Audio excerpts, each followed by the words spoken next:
নমস্কার বন্ধুরা, আপনাদের সবাইকে স্বাগত জানাই ভূমিতা কিচেনে। আজকে আমি চলে এসেছি নতুন এক রেসিপি নিয়ে।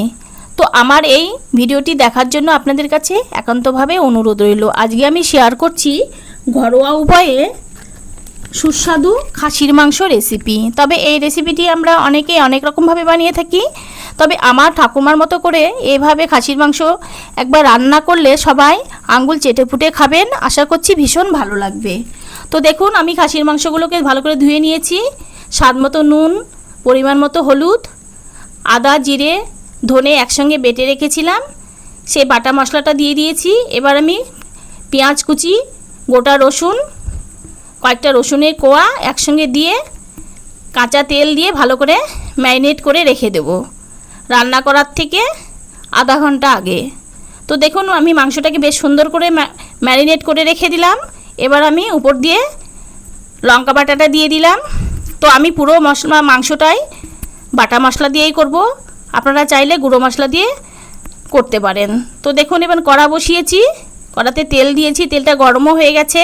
এবার কয়েকটা লবঙ্গ, এলাচ, দারচিনি দিয়ে একটু নেড়ে চেড়ে নিয়ে পেঁয়াজ কুচি দিয়ে দিলাম। পেঁয়াজ কুচিটাকে বেশ বাদামি রং করে ভেজে নেব। তো দেখুন, পেঁয়াজটা আমার ভাজা হয়ে গেছে। এবার ম্যারিনেট করা মাংসগুলো এবার আমি দিয়ে দেব, দিয়ে একটু ভালো করে নেড়ে চেড়ে নেব। তো এবার আমি রান্নাটা মিডিয়াম আঁচেই রান্না করব। তো মাংসের বাটিটা একটু ধুয়ে জল দিয়ে দিলাম সামান্য পরিমাণ। তো এবার আমি ভালো করে নেড়ে চেড়ে নেব। তো এবার আমি দুটো তেজপাতা দিয়ে ঢাকা দিয়ে দেব।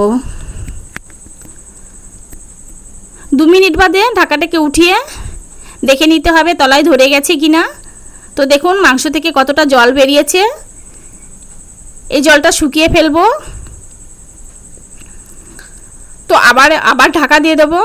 এইভাবে আমি ঢাকা দিয়েই মাংসটাকে রান্না করে নেব। তো দেখুন, জলটা আমার শুকিয়ে গেছে। এবার আমি আরেকটু গরম জল দিয়ে দেব। এইভাবে আমি 4 থেকে 5 বার গরম জল দিয়ে আর কষিয়ে নেব। এবার আমি ঢাকা দিয়ে দেব। দেখুন, মাংসের তেল দুটো আমি রেখে দিয়েছি, এটা সময় মতো দিয়ে দেব।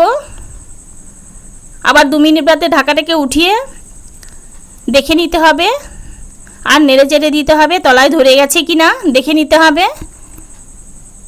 তো দেখুন, এবার আমি মাংসের তেলগুলো দিয়ে দেব, দিয়ে একটু নেড়ে চেড়ে নেব।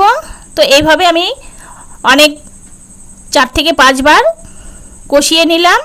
এবার আমি ঝোলের জলটা দিয়ে দেব। তো এবার এইভাবেই আমার মাংসটা 80% সেদ্ধ হয়ে গেছে। এবার আমি ঢাকা দিয়ে দেবো, আরেকটু জল দিয়ে দিলাম, দিয়ে এবার ঢাকা দিয়ে দেবো। একদম লো ফ্লেমে দিয়ে সেদ্ধ করে নেব। তো দেখুন, মাংসটা আমার সুসেদ্ধ হয়ে গেছে। এবার আমি নামিয়ে নেব। তো আমি গরম মশলাটা দিয়েছিলাম, ভুলে গেছি বলতে। তো দেখুন, আমি নামিয়ে নিলাম।